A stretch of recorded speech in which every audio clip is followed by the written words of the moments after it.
to do it on both. But you're not in it. It's just this. Okay. All right, hang it on some things.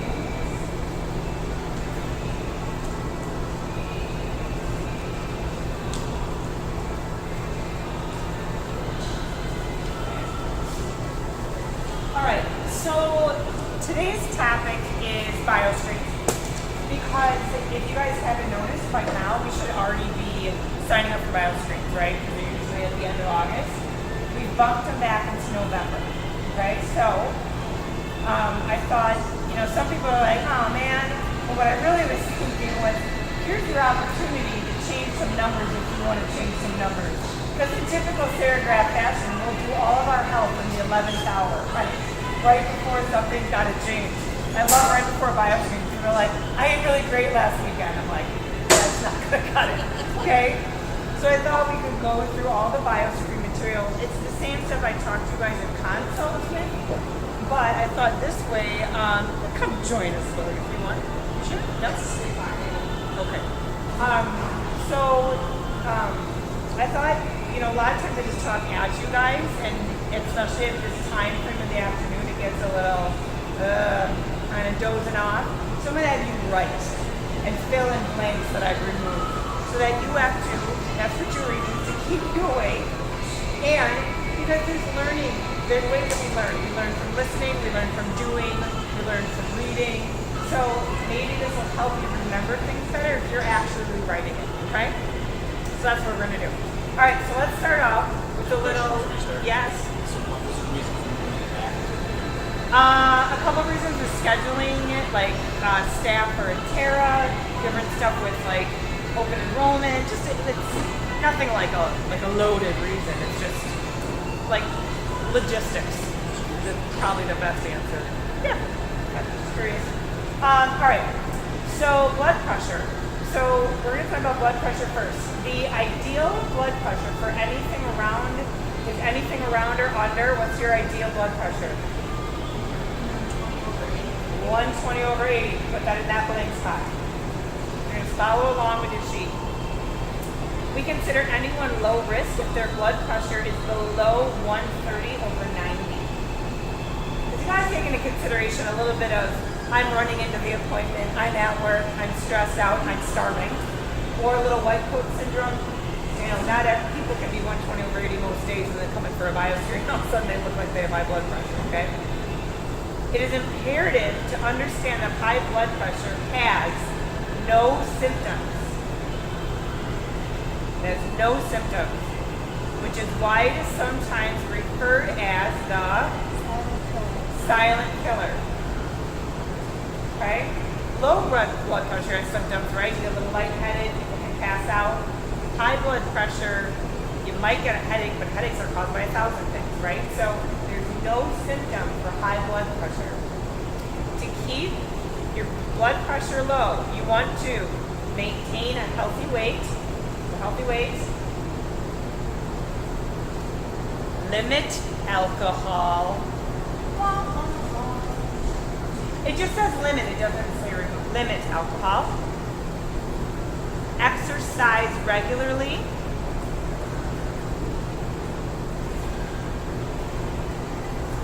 Limit sodium.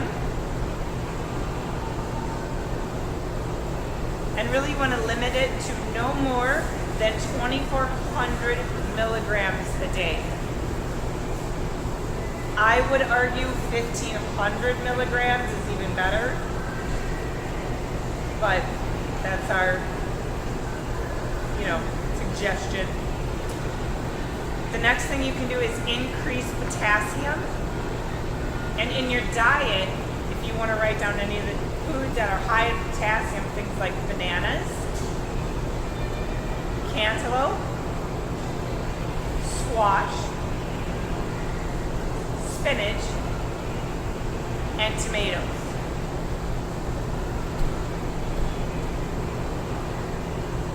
Next up, you would want to avoid all tobacco products and limit exposure to secondhand smoke.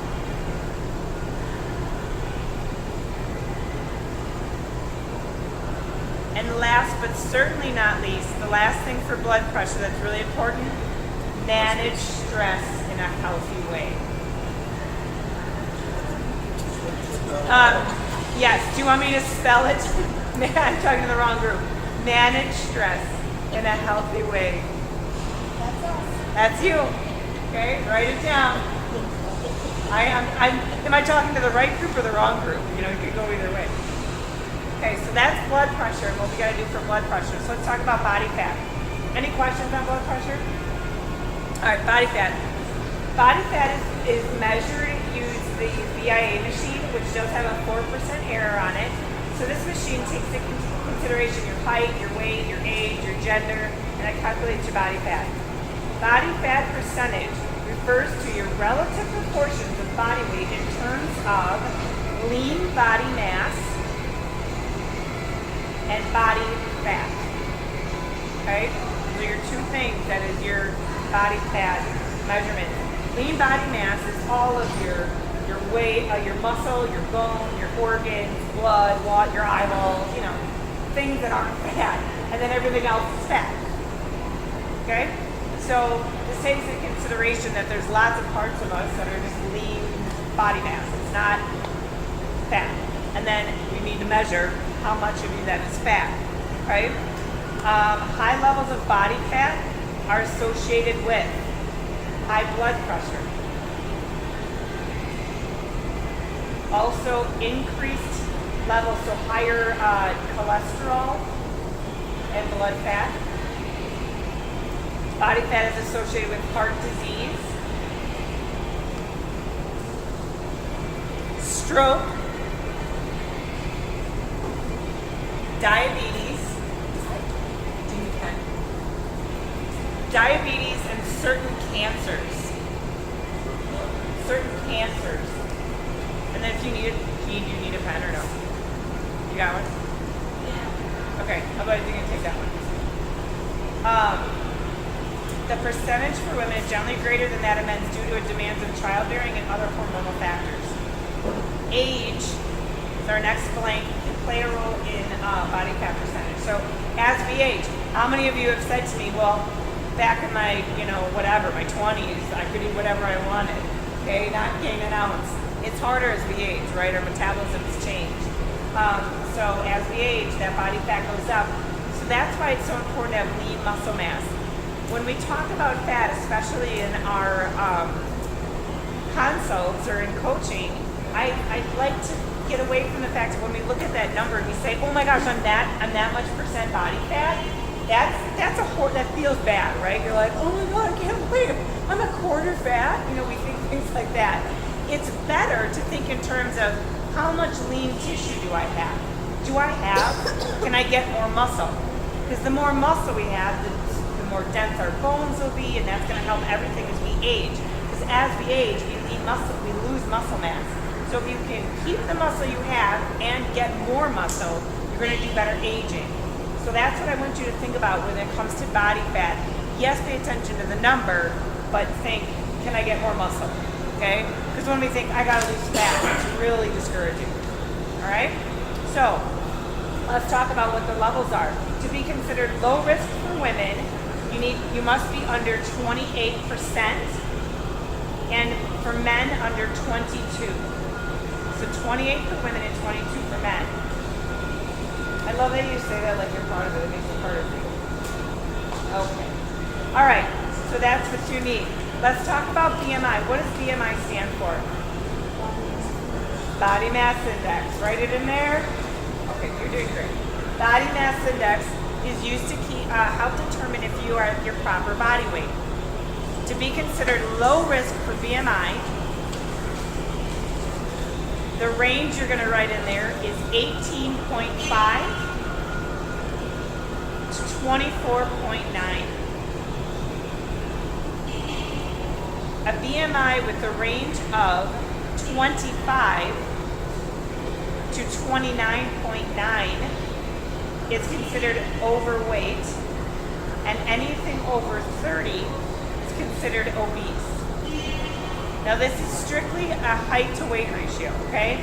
It does not take into consideration when you're stepping on that scale, is your body made up of fat or lean muscle tissue, right?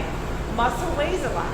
So if you weigh more, you might weigh more than the government thinks you should for how tall you are, okay?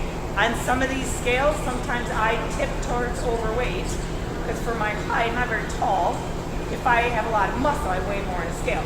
So it doesn't take into consideration your body mass, but it's still an important number.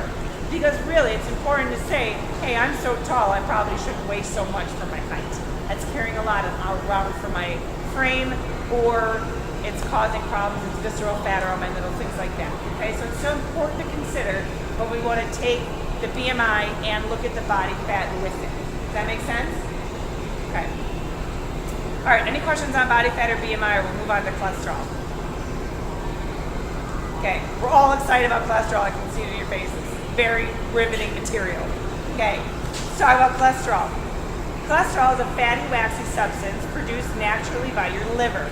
So this is already occurring in your body, okay? Small amounts of cholesterol are essential for your body's normal functions. However, excess cholesterol in the bloodstream tends to build up inside your arteries. Since the total cholesterol number is made up of your HDL, your LDL, and your triglycerides, we're going to go through, we're going to look at them individually. To reduce total cholesterol, you're going to focus on regular exercise.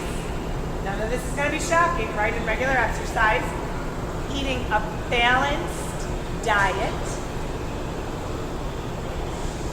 properly managing stress, affects cholesterol, and maintaining a healthy weight. Those are your 4 biggies for cholesterol overall. It's also important to know family history when you have high cholesterol, it does run in families. Let's talk about HDL. What is HDL known as?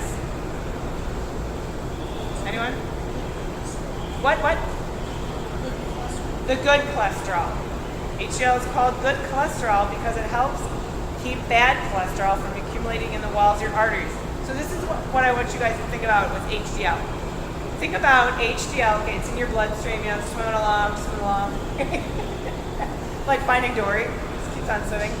It acts like kind of a sponge or a scrub brush, and it's gonna kind of like grab LDL and be like, hey, let's go to the liver, and then we're gonna get rid of you, okay? So that's what it's doing. It kind of helps your body clean up shop, and then send it on out so your liver can process it, kick it to the curb, all right? So we wanna have that good HDL in there. When you think about cholesterol, like it says, it's a waxy substance and it mixes with other things to stick to the walls.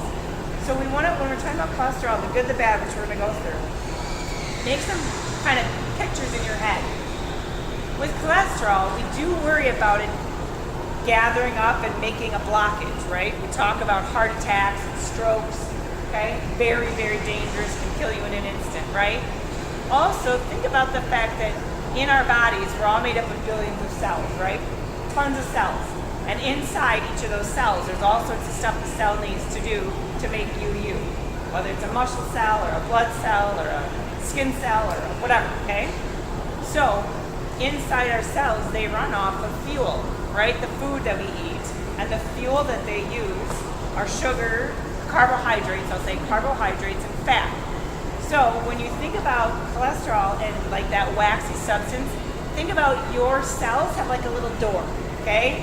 There's a membrane that you gotta get through to get to all the stuff, all right? So when you have a waxy substance on there, when things like, we'll talk about it in the glucose, when things like insulin come knocking up and they're like, hey, I got some carbohydrates so you can come on in and you can use it, but if it can't get past that membrane because it's covered in cholesterol, things can't happen at a cellular level. Does that make sense? So that's what we're going to talk about when we're talking about the good and the bad cholesterol. So yes, it's important because we don't want blockages, very dangerous, but think about all the things that it could be stopping, even if you don't have blockages and you just have kind of elevated cholesterol. Okay? So let's keep going with this, with the good stuff. To be considered low risk, you want to have a lot of HDL. So you want to be above 40, but above 60 is really when the good stuff starts happening. Okay, so for HDL, above 60 is optimal. The best way to increase your HDL is by cardiovascular activity. Exercise. Be moderately active for at least 150 minutes a week.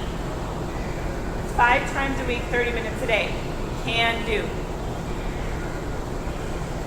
Some foods that help raise HDL have good fats, and those are things like walnuts, almonds, some fatty fish like a salmon or a tuna, flaxseed. You're going to want to avoid trans fats. What are trans fats?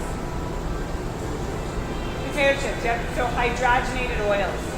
Okay? Avoid hydrogenated oils. They lower HDL. Next up, losing weight has shown to improve HDL. And also, using tobacco products is extremely bad for HDL since it can drastically lower levels. It is incredibly difficult to increase HDL with diet and exercise if a person uses tobacco products. Those chemicals in the tobacco products really make a difference on cholesterol, okay? No matter what kind you're using. All right, any questions on HDL? We'll move to LDL. All right, LDL is our bad cholesterol. When there's too much, it circulates in the blood and it builds up on those inner walls of our arteries, and then together with other substances it forms that plaque, which is that really thick, hard deposit. To be considered low risk, what do you need?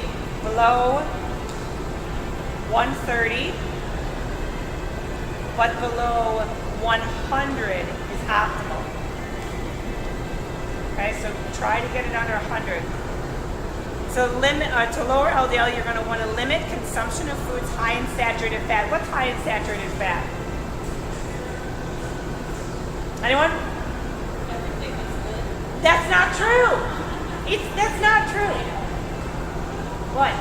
What's high in saturated fats? Meat. Chips. Ding, ding, ding. Animal products. Anything from an animal. Dairy, meat. By the way, chicken is not much better than red meat when it comes to cholesterol. Sorry, guys. Look it up. I don't know. The number-wise, I don't know specifically, but animals are animals. We get cholesterol from our consumption of animals. Hands down. That's where it comes from. Sorry. Well, I'm not sorry. It's not my fault. Okay? Avoid foods with trans fats. So, like Lisa said, the potato chips, and that's what Toby said too. We gotta avoid those hydrogenated oils, which aren't just in snacky stuff too. It's in your processed desserts and things like that. Hostess is not doing you any favors. All right. Incorporate those healthy fats, monounsaturated and polyunsaturated, into your diet. These are common in nuts, flaxseed, and healthy cooking oils like olive oil, grapeseed oil, avocado oil, okay? Exercise can have a positive influence on LDL. Again, aiming for that 150 minute a week of moderate exercise. And when women go through menopause, it's important to know that LDL levels do tend to increase, okay? Something to think about. All right, let's move to triglycerides, another bad cholesterol, okay? To understand triglycerides, we need to know that there's another type of fat in your blood. They're found naturally in your body. They're there. And they're also found naturally in some foods. So they do come naturally from some foods, but really, your body is making triglycerides from excess calories. When we're eating too much, regardless of the source. So even if you're eating great food, if you're eating too much, you're gonna have high triglycerides. Okay? Excessive triglycerides contribute to that plaque buildup. Triglycerides are a source of energy. So remember back to that, where do our cells get energy from? What are the two things that our cells get energy from? I just said it. Guys, what are the two things your cells get energy from? No. What do we eat that you use as energy in your cells? I'll give you a hint. It's not protein. It's carbs and fat. say it every month I see you. Where do we get energy from? Carbs and fat. All right? So your body uses triglycerides, okay? Because they're a type of fat. But when we have too much and we don't burn it off, what's going to happen? Yeah, we store fat, right? So we store fat in our arteries and on our bodies, okay? So sometimes triglycerides are related to uncontrolled diabetes or other medical problems. So if your triglycerides are outrageously high, it's definitely important to talk to your medical provider for sure. To be considered low risk, you must have levels less than 150. Right. To maintain those healthy triglyceride levels, what do you think number one is? Exercise regularly. Surprise, surprise. Maintain a healthy weight. Don't exceed your daily caloric intake, aka eat less. Limit foods high in sugar, especially processed sugar. Limit or avoid alcohol.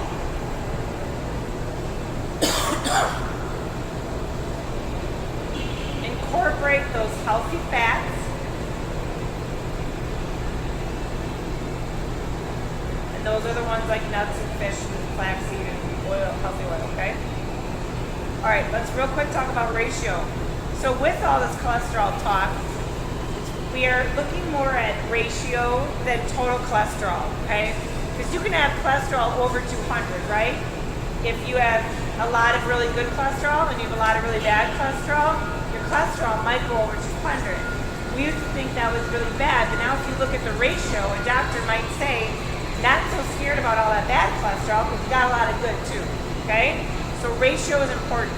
So when we talk about ratio, it's how much of your cholesterol is good cholesterol. So you want a ratio below 3.5. So I want you to remember that when you have your blood work done or you get your Bioscreens done. So 3.5 is the magic ratio number. Okay? All right, we're real quick going to talk about glucose. What is glucose known as? Yep, blood sugar. Okay? Glucose levels are used to help diagnose diabetes and pre-diabetes. Anything above 100 is when we start flagging you and you're at risk for developing diabetes, okay? To be considered low risk, you must have a glucose level of less than 100. Fasting during your bioscreen or any lipid test is really important, you guys, because I would say 10 hours, 8, sure, but if you can make it 10 to 12, great. Here's why. You take a little bite of something or you forget that there's a little bit of creamer in your coffee, it does change your glucose levels and triglyceride levels.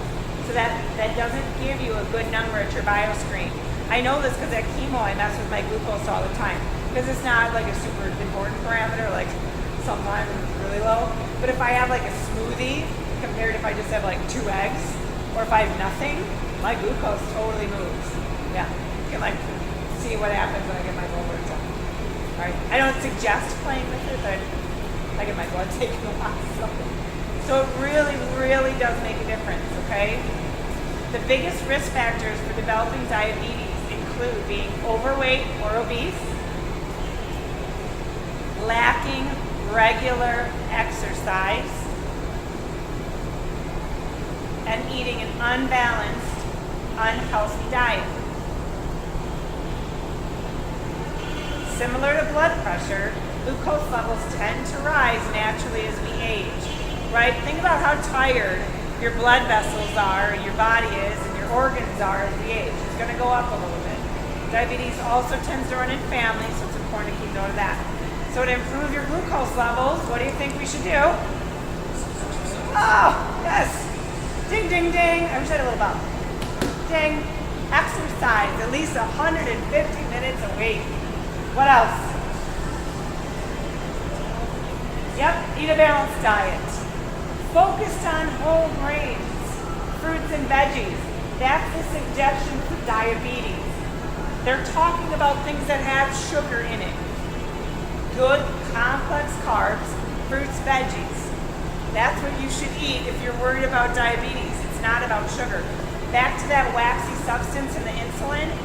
Think about it. Insulin is a hormone that your body produces. So when you eat something like bread or a donut or a carrot, okay, the sugar, remember that glucose, comes in your bloodstream and needs to go into cells. Like, get to the door, get in there so your body can use it. But if the insulin is knocking on the door and it's covered in fatty, waxy substance, no one's getting in, all right? If you guys want to watch a really great documentary about any of our medical stuff, and you have Netflix, watch What the Health. What the Health. If you have Netflix or can get access to it, watch What the Health. It's like an hour and a half, and it's fascinating. It talks about cancer, it talks about all sorts of stuff. You guys are being lied to about a lot of things. It's pretty interesting, all right? So diabetes is not necessarily based off of just sugar. It's based off the fact that we have cholesterol in our blood, that we can't use our sugar, okay? All right, so what are the things that you guys are finding in common here? Exercise, what else? Balanced diet, what else? Limit your alcohol, and no tobacco. And manage stress. Well, I have told you how to do it healthily, but everyone has to pay attention. So thank you, because you just totally transgressed into the next thing. When I was thinking about, is there a storm or what is that? Oh, okay, thanks. All right, we're okay. We're just in a huge building with lots of stuff that can move around. It's totally cool. So when you think about everything that I teach you guys, I realized like it was a couple months where I did a lot of stuff on eating, right, and you know, whatever. And I think like the next day, someone emailed me and they're like, so what's the best protein bar for me? And I'm like, oh, no one's listening to me. I'm like, I'm talking for 3 years and I'm just like banging my head against the wall. And I'm like, what is it? You know, like, what are we doing? So I thought, all right, we're gonna play the game and say, okay, what can you do? What can I give you guys that if you really, really want to move that meter before your Bioscreen, I'll tell you what it is. But then next up, I'm going to give you one more handout. We're going to talk about crossing that gap. From Sarah's been telling me this for years, and every health coach and medical person before that tells me this, and is going to continue to tell me this, and I'm doing it, okay? If you guys really, really want to move that meter, okay, and you want a different Bioscreen, really want to do it, okay, you have to either totally get rid of or limit animal products. I promise. If you experiment with this, you're gonna find something out about your body. I know we are a meat, dairy-based culture. I am not confused about that. Okay? I know this is about as equal as me telling you go to a Packer game and don't have a beer. I get it. It's a hard sell. I am not telling you to go and be vegetarians for the rest of your life and swear off meat and hug every animal you see. I'm not trying to sell some sort of cult-like following, okay? I just want you to get yourself out of your comfort zone. Well, that's what I eat. And think, I've never really given something like that a try. I wonder what would happen if. Okay? For example, you know that long bike ride I do, that 150-mile bike ride I do, and you guys are all like, you crazy, okay? There's a team member that I see, and I only see him once a year. I saw him in July, and I was like, Dave, you lost like a ton of weight. What are you doing? And he's like, crazy. I lost 40 pounds since February. This was July. And he's like, I just gave up meat. And I'm like, seriously, why? And he's like, well, my cholesterol was high, my blood pressure was high, and I was pre-diabetic. In 8 weeks, all of his numbers were bad. All of them.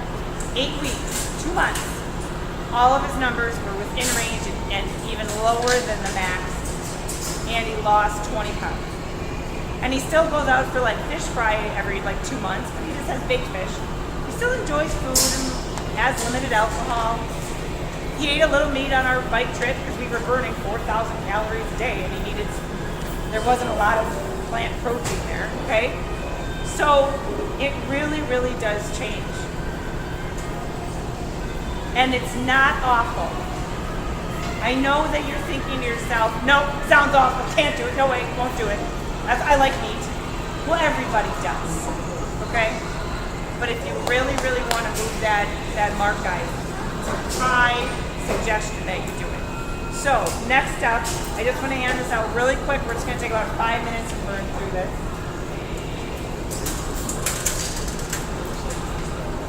Sugar day for men. And no, you cannot use those all.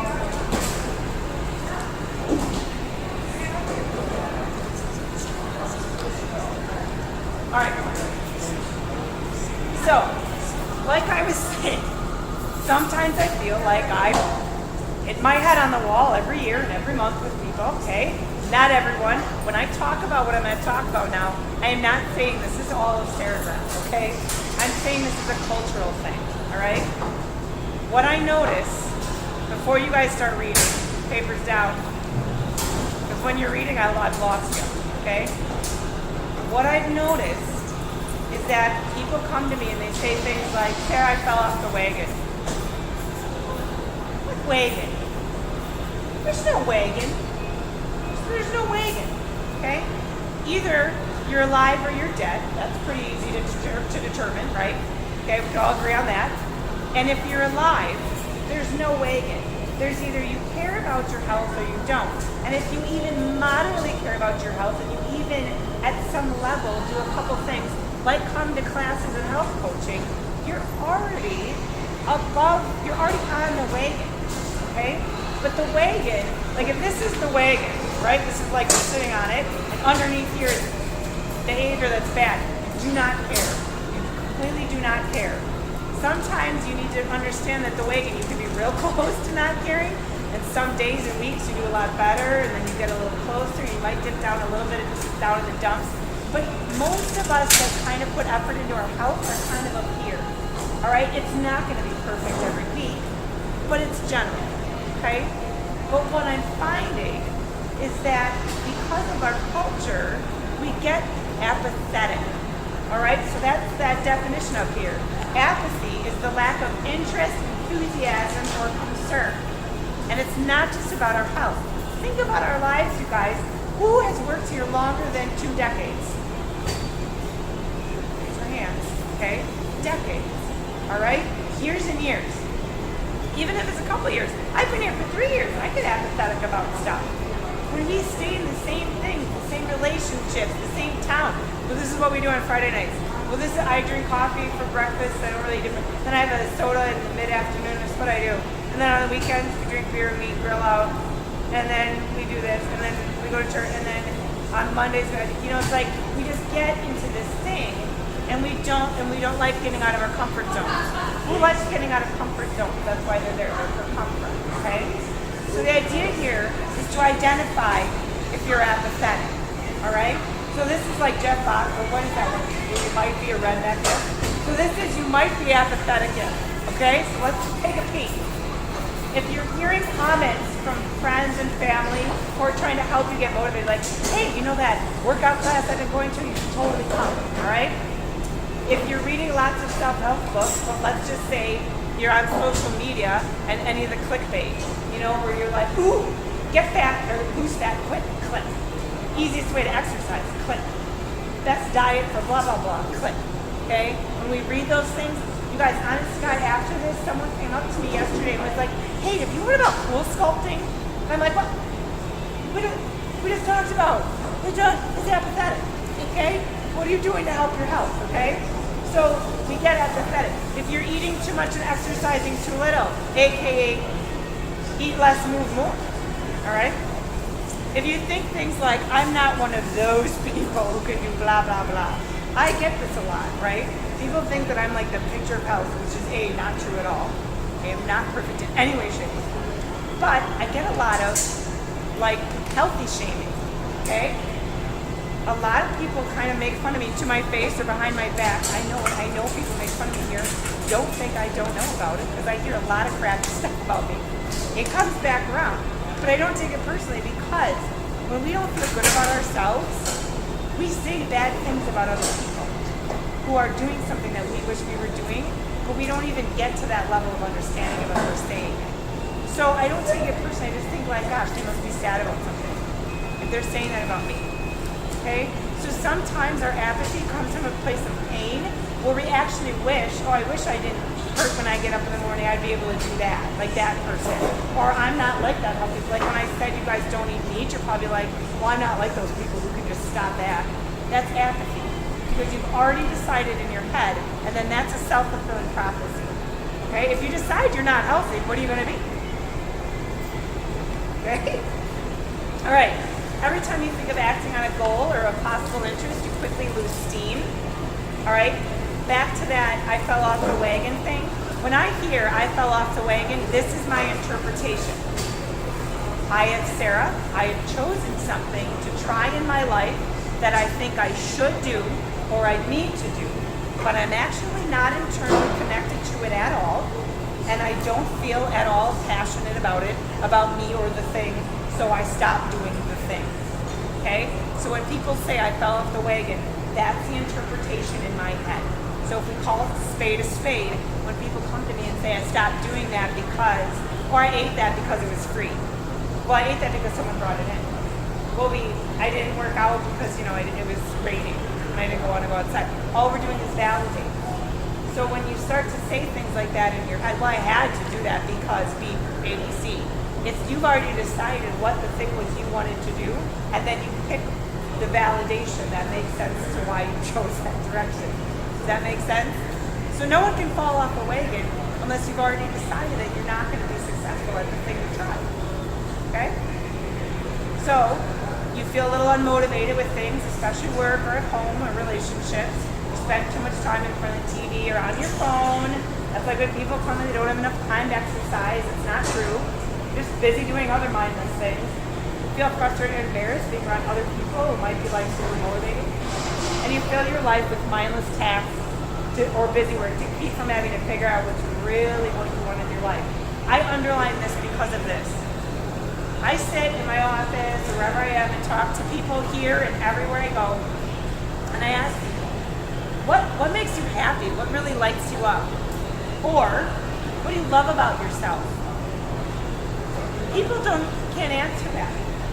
That makes me eternally sad. Because everybody that I meet with here, I can say tons of things I like about all of you. And when I look in people's faces and they're kind of like, I don't know. I'm like, well, no wonder why you don't want to do anything for your health. Because if we don't love ourselves, what's the point? Right? Who would give a crap? So that's a big thing for me as to why I think there's apathy. It's because if you guys loved yourselves the way your health coach loved you, you'd be doing great. Okay? Because I do. So if you think about it, be like, well, dang it. Sarah loves me that much, and I don't love myself that much, so what am I doing wrong? Gotta figure it out. Okay? So figure that out. So here's some ways to snap out of that apathy. Starting with that perspective. Alright? Please let me read number 1 to you. Apathy is a temporary state of being. I want you to hear these words. It does not define you. You are not lazy, passionless, stupid, boring, or unmotivated. You are not those things. Okay? You can behave like that sometimes, but that does not make you who you are. It does not define you. It is a temporary state of being. It does not last forever unless you allow it. No one's diagnosed with it. It's not a chronic disease. Okay? You can care. Define that cause. What is the thing that made you kind of numb? Figure that thing out. Get to the root of it. Change the things you can. Once you guys find something that you, and I've seen you guys do this, each of you, you find something that you can change and you do it, it feels very powerful. And being powerful is kind of addictive. And it feels good and we want more of it. So find that thing you can do and do that thing. Alright? I really, really like number 4. Create small disturbances. Stop being comfortable. Okay? make yourself a little uncomfortable. The path to least resistance is not always the good one. Some things are hard, are the good things, okay? People say they can't get out of bed to work out. Yeah, you can. If your house was on fire, you'd be out of bed. Get out of bed. Don't tell me you're not a morning person. Get out of bed. All right? Don't tell me I can't cook, so I can't eat right. Yes, you can. Learn how. Make yourself uncomfortable. Mess up a couple of dishes. That's fine. It's all right. Everybody learns. I don't have the time to food shop and meal plan. Yes, you do. Make it uncomfortable. It's fine. Nothing's wrong with that. Create a mood. Put yourself around people who make you feel positive. If you are around toxic people, avoid those toxic people if you can. Be around people who pump good energy into you and make you feel good about the things that matter to you and vice versa. List past joys. Find those things that make you happy. I used to love riding my bike as a kid. That's why I'm a road cyclist. I'm not perfect at it. I like to ride my bike. It's pretty simple. It makes me happy. Find that low-hanging fruit, the things that you can have power over right now. Pick one thing, break it down, and learn new habits. So you guys, please know it is no mistake that I have designed the wellness program with 3-week challenges every month because I want you to try on a new habit. Turns out I'm getting a lot of positive feedback and people are like, well, that wasn't so bad. I kept doing it. Well, gee dang. All right? Because it's just about making ourselves a little uncomfortable and then moving into that. Okay? So it doesn't have to be completely changing your whole world. Just trying a couple of things. Feeling good about it. All right? So I want to point those things out. And before I let you guys go, just so you know, we have a disease management program. Did they show the video at the employee meetings or didn't it work? We didn't have our Oh, we you have it every didn't? other month. Okay. Well, there might be a video that may or may not work that I forced Anne-Marie to do videos now because I'm such a bully. I got her in a video. It's so great. It's just a minute long and it kind of talks about the disease management program. But if you haven't heard about it, it's for anyone who is diagnosed with high blood pressure, high cholesterol, or diabetes. You have to be diagnosed with those things. And you come in and see Anne-Marie and I. You just set up an appointment with Anne-Marie. And it's just really like filling out a quick enrollment thing. It's not like a program like the wellness program where you got to do all of these things. It's really simple. You just meet with her. She makes sure that she's in contact with any other doctors that she needs to. And then she makes sure that in our health coaching, her and I work together to make sure when I'm working with you guys one-on-one that I help you with your lifestyle stuff. And then she helps make sure you get regular blood work or regular blood pressure checks, and we have forms and all sorts of pretty paperwork and stuff. And there is a gift basket that's available if people really participate wholly, okay?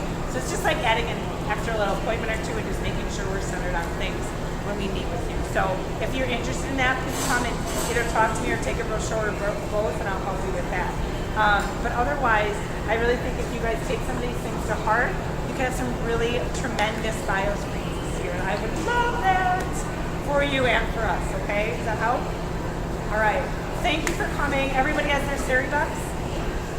They're good. All right. Thank you.